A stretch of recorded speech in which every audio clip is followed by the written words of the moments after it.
Hello बच्चों, चलिए प्रश्न देखते हैं। हमारा प्रश्न है जनन मूल तथा आर्द्रताग्राही मूल के विषय में लिखिए। आइए समझते हैं। बच्चों, सबसे पहले हम अपने प्रश्न की मुख्य अवधारणा को समझेंगे। मुख्य अवधारणा हमारे प्रश्न में पूछा गया है, जनन मूल तथा आर्द्रताग्राही मूल क्या होते हैं। आइए लिखें, जनन मूल तथा आर्द्रताग्राही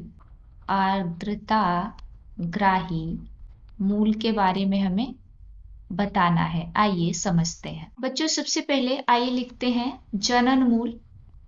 आइए देखते हैं जनन मूल होता क्या है। तो जनन मूल पौधे में जड़ या मूल के द्वारा जनन हो और उससे पूरा पौधा उगाए, उस जड़ को, उस मूल को जनन मूल कहते हैं।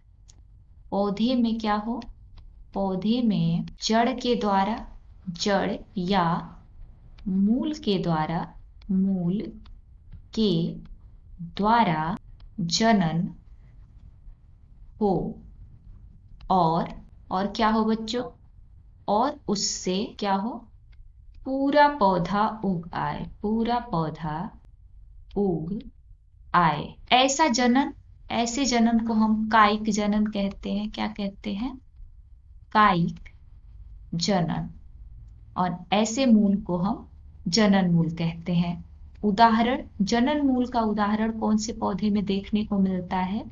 तो जो जनन मूल है, इसका उदाहरण शकरकंद,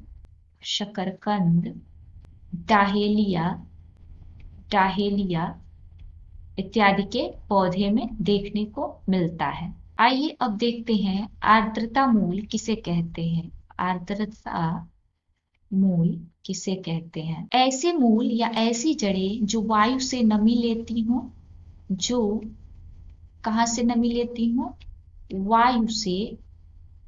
वायु से नमी ग्रहण करती हों, लेती हों।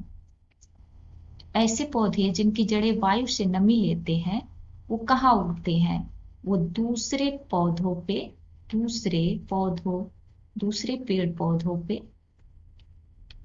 पेड़ पौधों पर उगते हैं, उनकी शाखाओं पर या कोटरों पर उगते हैं और वायु से ही जल का अवशोषण करते हैं। और ऐसे पौधों का उदाहरण क्या होगा जिनमें आर्द्रता मूल पाया जाता हो? तो ऐसा पौधा है वेंडा।